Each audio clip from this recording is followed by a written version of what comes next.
अभ्युत्थानामधर्मस्य तदात्मानं सृजाम्यहं परित्राणाय साधूनां विनाशाय च दुष्कृतां विनाशाय धर्म संस्थापनार्थाय संभवामि युगे युगे युगे युगे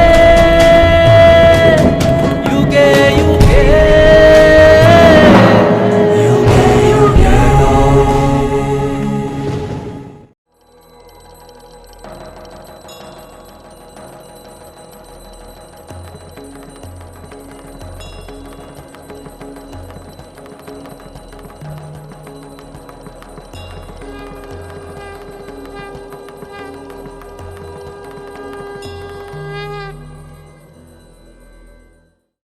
ओम शांति। श्रीमद् भगवद गीता के आज 7वें अध्याय के अंदर हम देखेंगे ज्ञान विज्ञान योग कि जिसमें परमात्मा पुनः अपनी वास्तविकता के बारे में स्पष्टीकरण देते हैं और साथ ही साथ जो आत्माएं देवताओं की उपासना में जाते हैं उन आत्माओं के फल के विषय में स्पष्टीकरण देते हैं और भगवान कहते हैं कि परमात्मा सर्व में श्रेष्ठ परम पुरुष है, परम सत्य है। महात्मा जन भी श्रद्धा पूर्वक उनकी शरण लेते हैं, परंतु पतित जन पूजा की अन्य वस्तुओं की तरफ अपने मन को मोड़ लेते हैं। दो प्रकार के लोग इस अध्याय में स्पष्ट किए हैं। एक है जो परमात्मा की शरण को ग्रहण करने वाले हैं और दूसरे हैं जो देवी देवताओं की शरण को ग्रहण करने वाले हैं। और वो किस बेसिस पर ये शरण को ग्रहण करते हैं उसके विषय में विस्तृत जानकारी दी है। प्रथम श्लोक से लेकर 7वें श्लोक तक विज्ञान सहित ज्ञान का विषय लिया गया है। 8वें श्लोक से लेकर 12वें श्लोक तक संपूर्ण पदार्थों के कारण रूप से परमात्मा की श्रेष्ठता का कथन किया गया है। 13वें श्लोक से लेकर 19वें श्लोक तक आसुरी स्वभाव वालों की निंदा और भगवत भक्तों की प्रशंसा की गई है। 20वें श्लोक से लेकर 23वें श्लोक तक अन्य देवताओं की उपासना का विषय लिया गया है और 24वें श्लोक से लेकर 30वें श्लोक तक भगवान के प्रभाव और स्वरूप को न जानने वालों की निंदा और जानने वालों की महिमा बताई गई है। और फिर भगवान अर्जुन को एक बात स्पष्ट करते हैं कि हे अर्जुन, मुझे जानने के लिए हजारों में कोई विरला प्रयत्न करता है और उसमें भी कोई विरला ही जानता है। अब भावार्थ यहाँ ये श्लोक जब सुनते हैं तो मन में एक प्रश्न अवश्य आता है कि श्री कृष्ण को इस संसार में कौन नहीं जानता है। ऐसा तो है नहीं कि हजारों में कोई विरला श्री कृष्ण को जानने का प्रयत्न करता है और उसमें भी कोई विरला ही जानता है। श्री कृष्ण को बच्चा बच्चा इस संसार के अंदर जानता है। और सचमुच में तो ये है कि अगर कलयुग के अंत में श्री कृष्ण के दिव्य स्वरूप में परमात्मा अगर अवतरित हो जाए फिर तो कौन व्यक्ति उसको अपना कार्य करने देंगे, अधर्म का नाश और सत धर्म की पुनः स्थापना का। दर्शन की भीड़ मचा देंगे। और इसीलिए भगवान ने जब 4थे अध्याय में ये बात कही कि मैं इस संसार में अवतरित होता हूं अधर्म का नाश और सत धर्म की सनातन धर्म की पुनः स्थापना करने के लिए, तो ये तो जरूर है कि कोई दिव्य स्वरूप में नहीं आएगा, साधारण स्वरूप में ही आएगा। कहने का भावार्थ कि श्री कृष्ण का अनेक पुनर्जन्म लेने के बाद कलयुग में नर स्वरूप जब होता है तो उस नर स्वरूप में ही परमात्मा अवतरित होते हैं, जिस कारण मूढ़मती मनुष्य उनको पहचान नहीं सकते हैं और उसको साधारण समझ लेते हैं। क्योंकि तभी तो नर ऐसी करनी करे जो नर नारायण बने। माना श्री नारायण का साधारण स्वरूप, नर स्वरूप, उसी को जानने के लिए हजारों में कोई विरला प्रयत्न करते हैं और उसमें से कोई विरला ही उसको जान पाते हैं। किसको? परमात्मा को, जो अवतरित शक्ति है उस नर स्वरूप में। और फिर भगवान आगे कहते जो अनन्य भाव, अनन्य माना अन्य कोई नहीं, सिर्फ एक, जो अनन्य भाव से मेरे आश्रित होकर मेरे साथ योग लगाता है, वह सरलता से मेरे संपूर्ण स्वरूप को जान लेता है और माया को भी पार कर जाता है। मनुष्य भगवान को क्यों नहीं जान पाते हैं? क्योंकि कहीं न कहीं माया के अधीन है, इसीलिए नहीं जान सकते। इसीलिए कोटों में कोई, कोई में भी कोई विरला, जो उसके संपूर्ण स्वरूप को जानकर उसकी शरण में, उसके आश्रय में आ जाते हैं। फिर आगे परमात्मा अपनी वास्तविकता के बारे में पुनः स्पष्टीकरण देते हैं कि ये संसार का खेल प्रकृति, पुरुष और परम पुरुष के बीच में चलता है। पुरुष यानी आत्मा, परम पुरुष यानी परमात्मा। तो ये संसार का खेल प्रकृति, आत्मा और परमात्मा के बीच में चलता है। उसमें सर्वश्रेष्ठ परमात्मा कहते हैं, उसमें सर्वश्रेष्ठ यानी सभी पुरुषों में श्रेष्ठ मैं परम पुरुष हूं। मुझसे श्रेष्ठ कोई सत्य नहीं है। मैं मनुष्य सृष्टि का बीज रूप हूं। इस सारी विशाल प्रस्तुतिकरण का बीज हूं, जो धर्म के विरुद्ध नहीं है, उन बुद्धिमानों की बुद्धि हूं। मैं प्रकृति के गुणों के अधीन नहीं हूं, अर्थात सात्विक, राजसिक, तामसिक गुणों के अधीन नहीं हूं। ये बात अर्जुन को भगवान इसीलिए कह रहे हैं क्योंकि शायद अर्जुन अभी भी श्री कृष्ण के रूप में ही उसको देख रहे हैं और इसीलिए श्री कृष्ण सात्विक प्रकृति में थे। दिव्य प्रकृति का आधार दिव्य प्रकृति में थे। तो परमात्मा कहते हैं मैं प्रकृति के गुणों के अधीन नहीं होता हूं। ये अंतर स्पष्ट करने का प्रयत्न करते हैं। अब भगवान आगे कहते हैं कि मनुष्य भगवान को क्यों नहीं जान पाते हैं? तो कहा माया द्वारा जिनके ज्ञान का अपहरण हो गया है। हर इंसान के अंदर भगवान ने विवेक शक्ति तो रखी ही है, जिससे वो ज्ञान के लॉजिक को अच्छी तरह समझ सकते हैं। इसीलिए भगवान कहते हैं माया के द्वारा जिनके ज्ञान का अपहरण हुआ है और जो आसुरी स्वभाव को धारण किए हुए हैं, वे मनुष्य में भी अधम दुष्ट कर्म करने वाले मूढ़मती परमात्मा की शरण को ग्रहण नहीं कर सकते हैं। इसीलिए कोटों में कोई, कोई में भी कोई विरला, क्योंकि मनुष्य में अधम दुष्ट कर्म करने वाले मूढ़मती जो अपने ही अशुद्ध अहंकार के नशे में है, जो कभी कभी इतने घमंड में आ जाते जो स्वयं को परमात्मा समझ बैठते हैं। इसलिए भगवान कहते हैं ऐसे मूढ़मती वो परमात्मा की शरण को कैसे ग्रहण करेंगे। अब अर्जुन का एक सवाल आता है फिर कि तो परमात्मा की शरण को कौन ग्रहण करता है? तो भगवान कहते 4 प्रकार के पुण्य आत्मा ही परमात्मा की शरण को ग्रहण करता है। कौन से? सबसे पहले है आर्त। आर्त माना जो पीड़ित है, विपदा ग्रस्त है, या जो बीमारी में है, बहुत तकलीफ में, कष्ट में है। तो बीमारी के समय, कष्ट के समय कौन याद आता है? सिर्फ भगवान याद आते हैं।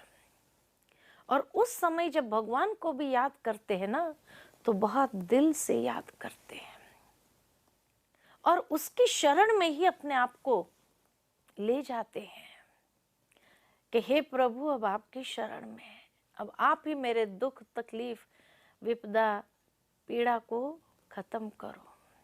तो उस समय वह सच्चे दिल से प्रभु की शरण में आते हैं। दूसरे प्रकार के लोग हैं अर्थार्थी, यानी जो लाभ चाहने वाले हैं। जैसे बिजनेसमैन के दुकान पर जाने से ही सर्वप्रथम भगवान को याद करते हैं, इसी इच्छा के साथ कि भगवान आज मेरी सर्व मनोकामनाएं पूर्ण करे, और सच्चे दिल से जैसे भगवान की शरण में अपने आप को कर देते हैं। तीसरे प्रकार के लोग हैं जिज्ञासु, जो ज्ञान की जिज्ञासा रखते हैं, जो बहुत कुछ जानना चाहते हैं, और उस समय वो अपनी बुद्धि को ईश्वर की शरण में ले जाते हैं ताकि वो ज्ञान को अच्छी तरह से बुद्धि से समझ सके। और चौथे प्रकार के लोग हैं ज्ञानी पुरुष,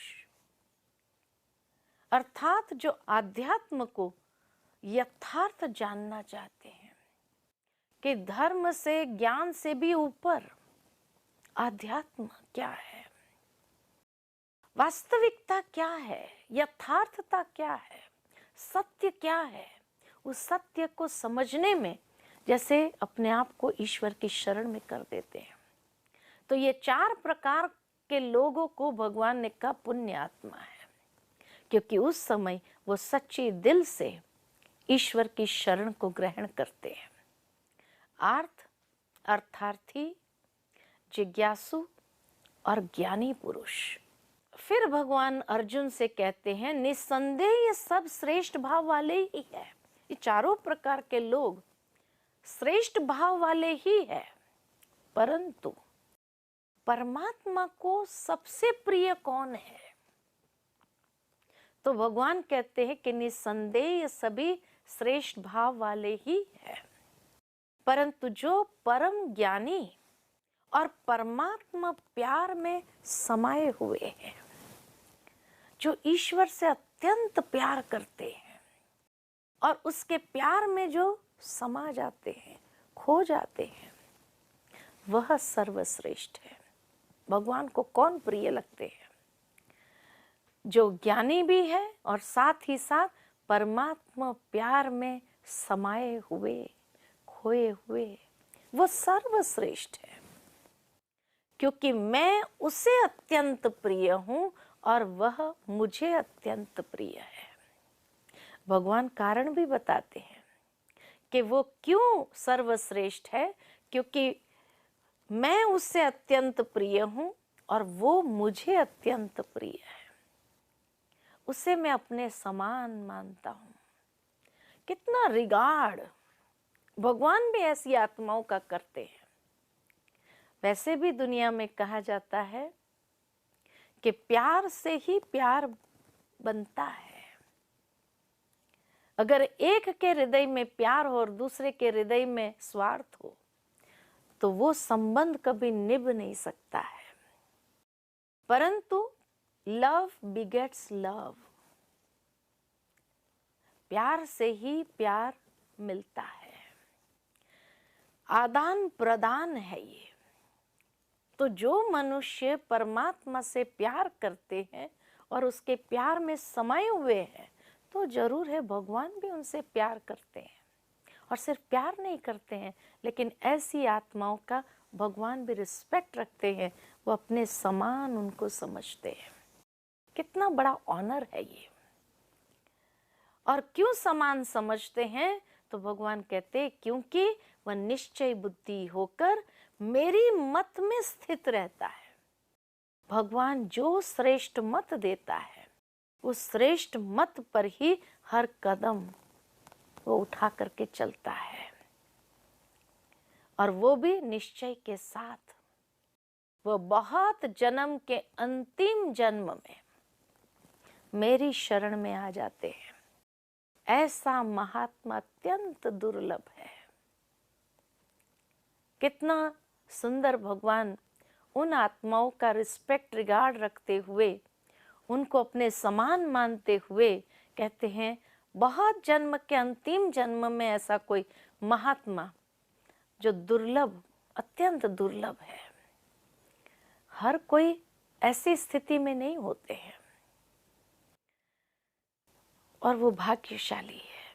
वो कहानी याद आती है कि एक बार नारद जी घूमते घूमते भगवान के पास पहुंच गए और भगवान के हाथ में एक डायरी को देखा।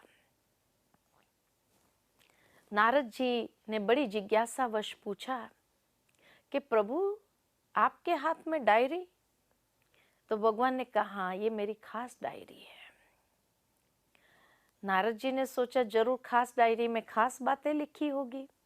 पूछा भगवान इसमें क्या लिखा है? तो भगवान ने कहा इसमें कुछ नाम लिखे हैं। तो नारद जी ने पूछा किसके नाम लिखे हैं? तो भगवान कहते हैं इसमें मैंने उनके नाम लिखे हैं जो भक्त मुझे बहुत याद करते हैं।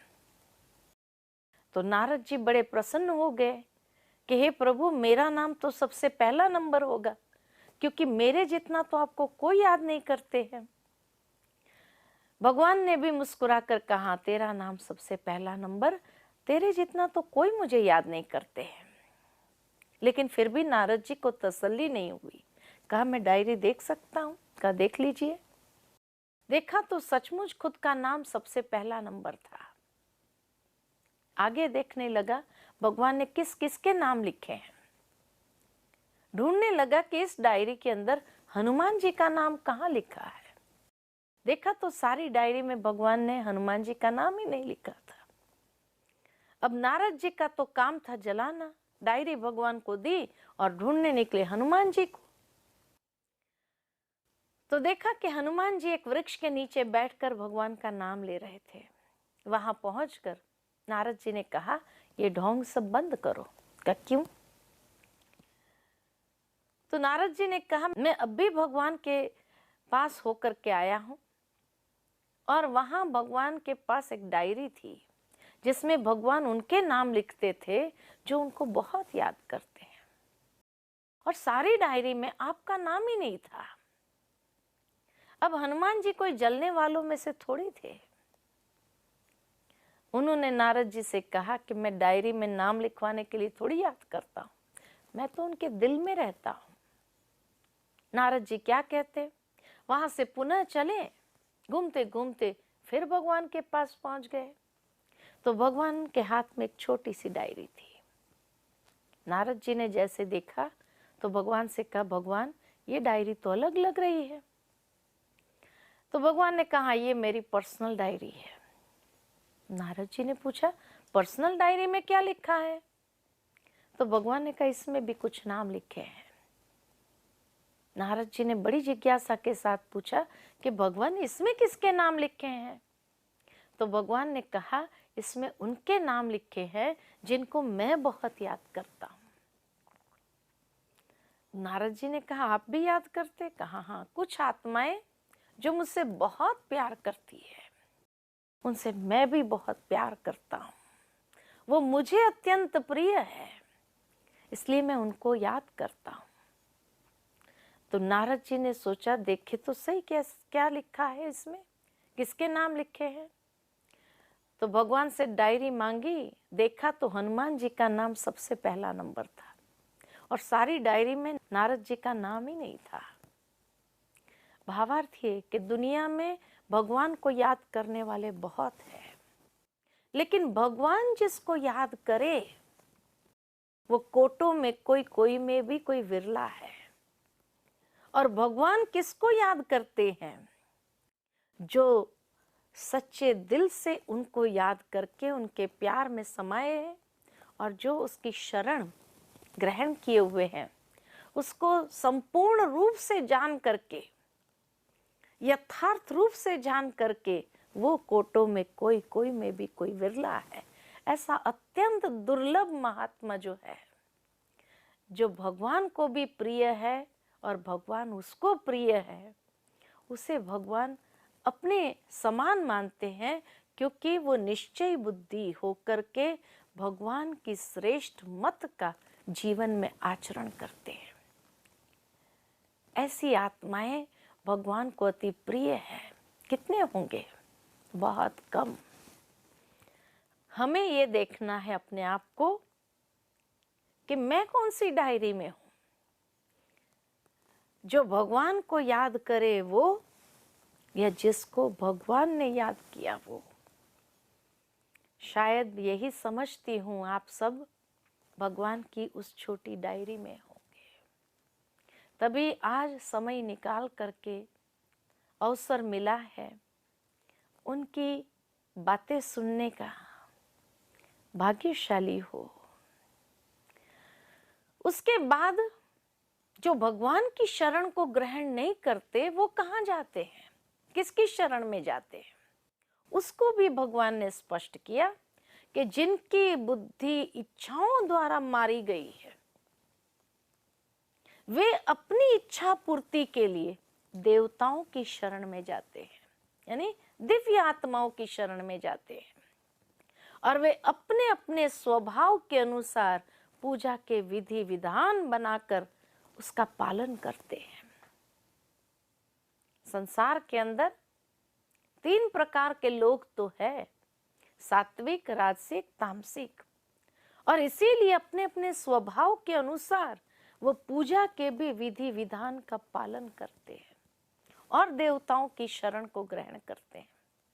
जो सात्विक लोग हैं वो खुद भी नहा धो करके स्वच्छ हो करके मंदिर को भी साफ स्वच्छ करते हुए, देवताओं की मूर्ति को भी साफ स्वच्छ रखते हुए उनकी पूजा करते बड़ी श्रद्धा के साथ। परंतु जो राजसिक प्रकृति वाले हैं वो सोचते हैं भगवान तन थोड़ी देखता है, मन को देखता है। मन शुद्ध साफ होना चाहिए, इसलिए स्नान किया न किया, शुद्ध हुए न हुए, मंदिर को भी साफ स्वच्छ रखा न रखा, बस भगवान की पूजा दिया बत्ती अगरबत्ती दिखा देते हैं। राजसी पूजा और तामसी पूजा, उनके पास समय ही नहीं है व्यवस्थित रीति से बैठ करके भगवान की पूजा कर सके। वो चलते फिरते सोचते हैं कि बस भगवान का नाम लेना जरूरी है, जरूरी थोड़ी है खास बैठ करके पूजा करे। एक बार मुझे कहीं जाना था तो कुछ लोग आने वाले थे मुझे लेने के लिए, तो उन्होंने निशानी दी कि वो हनुमान जी के मंदिर के बाहर आप खड़े रहना, हम आपको ले जाएंगे।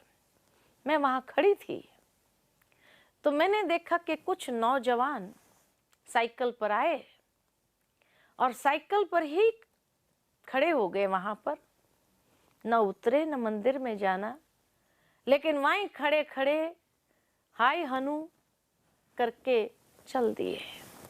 ये आज के ज़माने की विधि विधान है कि समझते हैं कि बस जैसे मनुष्य को हाय हलो करते हैं ऐसे भगवान को भी हाय हलो कर दिया, बस पूरी हो गई पूजा। उससे ज़्यादा पूजा क्या होती है?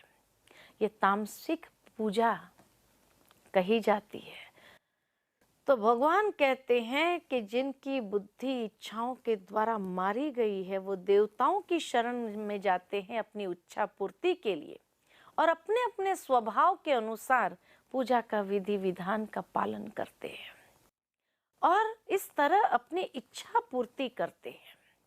किंतु वास्तविकता तो यह है कि ये सारी प्राप्ति मेरे द्वारा प्रदत्त है। वो देवताएं तो अनेक पुनर्जन्म में है, वो उनकी इच्छा पूर्ति कैसे कर सकते हैं? लेकिन क्योंकि भगवान को वो जानते नहीं है, उन देवी देवताओं को ही भगवान मान लिया है, तो रिस्पॉन्सिबिलिटी भगवान की हो जाती है उनकी इच्छा पूर्ति करने के लिए। इसलिए भगवान कहते हैं कि वो सारी प्राप्ति मेरे द्वारा प्रदत्त है। लेकिन अल्पज्ञ बुद्धि वाले व्यक्ति देवताओं की पूजा करते हैं तो प्राप्त होने वाले फल भी सीमित और क्षणिक होते हैं, टेम्पररी होते, थोड़ा ही होता है, वो पूर्ण प्राप्ति नहीं कर पाते हैं, सीमित और क्षणिक।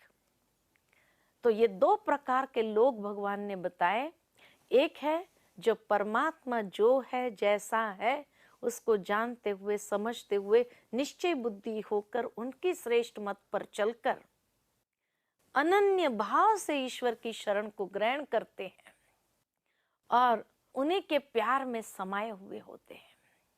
और दूसरे प्रकार के लोग जो भगवान को न जानने के कारण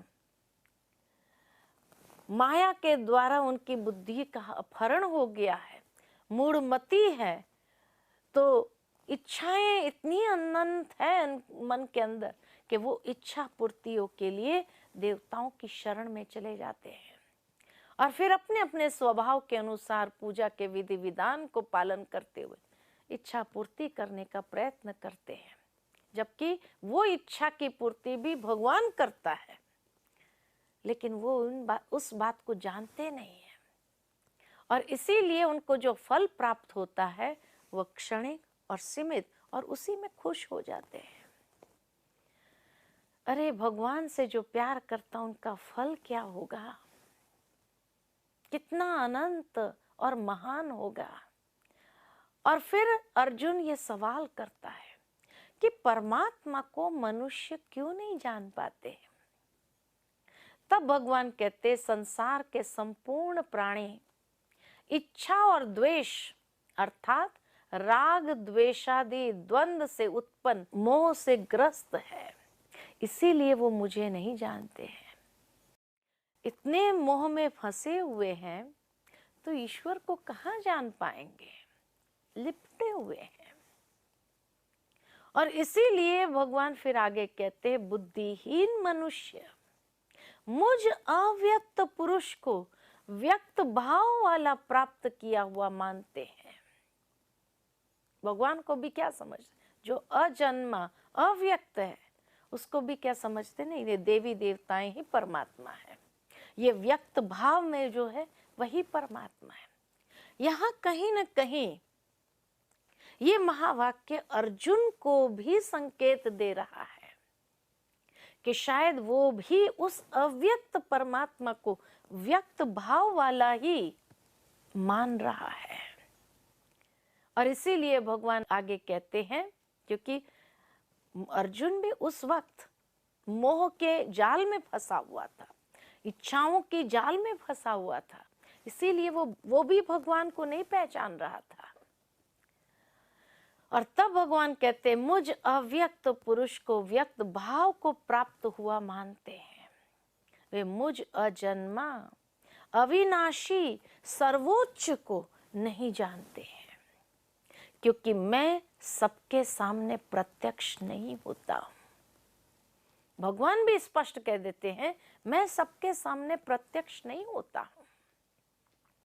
जिस तरह आज के संसार के अंदर कोई बड़ा आदमी है तो वो आम फंक्शन में नहीं चला जाएगा, आम व्यक्तियों के बीच में वो अपने आप को प्रत्यक्ष नहीं करेगा, वो अपने स्तर के लोगों के बीच में ही रहता है।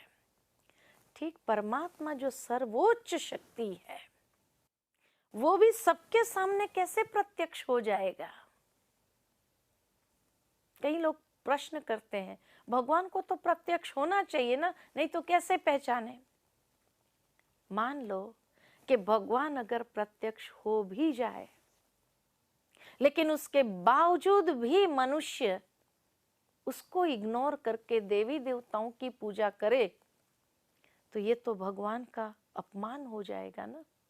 और जो भगवान का अपमान करता है उसके ऊपर पाप का बोझ नहीं चढ़ता है, अवश्य चढ़ता है। इसीलिए भगवान किसी को जान करके पाप का बोझ चढ़ाना नहीं चाहते हैं। जैसे आज कोई बड़ा व्यक्ति अगर आपको सम्मान भी देता हो, मान भी देता हो, परंतु आप उसी के सामने किसी और साधारण व्यक्ति के पीछे ही उसको मान देने लग जाओ और उसको इग्नोर करो तो उसका इंसल्ट हो गया। अब दुनिया में तो यह चलता है, लेकिन अगर भगवान का अपमान कराने के निमित्त हम बने तो कितना पाप का बोझ सिर पर चढ़ जाए। इसीलिए भगवान जानते हैं कि जो मूढ़मती है, माया द्वारा जिनके ज्ञान और बुद्धि का अपहरण हो गया है, वो अधम दुष्ट कर्म करने वाले हैं, और उनके सामने अगर भगवान प्रत्यक्ष हो जाए और वो भगवान का अपमान कर बैठे तो कितनी अधोगति को प्राप्त हो जाएंगे। इसीलिए भगवान को हर कोई नहीं जान सकता है। भगवान को जानने के लिए अंतर चक्षु को खोलना पड़ता है, और यही ज्ञान के दिव्य चक्षु भगवान दे रहे हैं। इसीलिए एक बार में ही अर्जुन को सब बातें नहीं स्पष्ट की, अपने विषय में भी चौथे अध्याय में कुछ बातें स्पष्ट की, सातवें अध्याय में भगवान कुछ बातें स्पष्ट कर रहा है, क्योंकि अर्जुन की भी समझने की शक्ति और क्षमता सीमित है। मनुष्य की बुद्धि सीमित होती है, इसीलिए धीरे धीरे धीरे धीरे ही उनको ये ज्ञान का डोज भी दिया जाता है। तब भगवान ने कहा, मैं सबके सामने प्रत्यक्ष नहीं होता हूं, मैं इनके भी यानी श्री कृष्ण के भी तीनों कालों को, भूत वर्तमान और भविष्य को जानता हूं। इसीलिए बोलने वाली शक्ति सर्वोच्च शक्ति है, जो श्री कृष्ण के भी तीनों कालों को जानते हैं, समझते हैं। फिर पुनः अर्जुन सवाल करता है, फिर परमात्मा को कौन जान पाते हैं? क्यों नहीं जान पाते? मोहग्रस्त, राग द्वेष आदि द्वंद्व में है, इस कारण नहीं जानते। और क्योंकि भगवान सबके सामने प्रत्यक्ष ही नहीं होते हैं, तब अर्जुन सवाल करते, फिर कौन जान पाते हैं?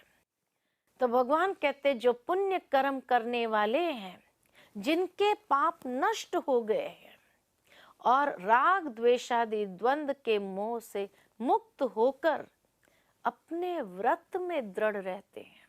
अपने व्रत में माना सदाचार का व्रत, व्रत तो एक ही माना जाता है ना, सदाचार का, आत्मशुद्धिकरण का व्रत। तो जो अपने व्रत में दृढ़ रह करके मुझ में अपने मन को एकाग्र करते हैं, वे अंत में संपूर्ण आध्यात्म, दिव्य कर्म, भौतिक जगत, देवता और यज्ञ के विधियों का नियंत्रक मुझे जान लेते हैं। इस तरह जो पुण्य आत्माएं हैं, पुण्य कर्म करने वाले हैं, जिनके पाप नष्ट हो गए हैं, जो मोह से मुक्त हो करके अपने सदाचार के व्रत में दृढ़ रहते हैं और मुझ में अपने मन को एकाग्र करते हैं, वो संपूर्ण ज्ञान को जान लेते हैं। कौन सा ज्ञान? आध्यात्म, संपूर्ण आध्यात्म क्या है? दिव्य कर्म किसको कहते हैं? ये भौतिक संसार क्या है? देवताएं कौन है? यज्ञ की विधियों का नियंत्रक कौन है? इन सब बातों को बहुत सहज और स्पष्ट वो जान लेते हैं। और इस तरह से ज्ञान विज्ञान योग भगवान ने 7वें अध्याय में अपनी वास्तविकता के बारे में और मूढ़मती मनुष्य की वास्तविकता के बारे में स्पष्टीकरण किया कि परमात्मा की शरण कौन ग्रहण करता है और देवताओं की शरण कौन ग्रहण करते हैं। हमें अपने आप को देखना है कि हम किसकी शरण में जा रहे हैं, परमात्मा की शरण में जा रहे हैं या देवी देवताओं की शरण में जा रहे हैं। क्यों न भगवान के अत्यंत प्रिय बने, ताकि भगवान हमारा प्रिय बने और भगवान के उस सम्मान को, उस ऑनर को प्राप्त करने के योग्य बने। तो ये था 7वां अध्याय। ओम शांति।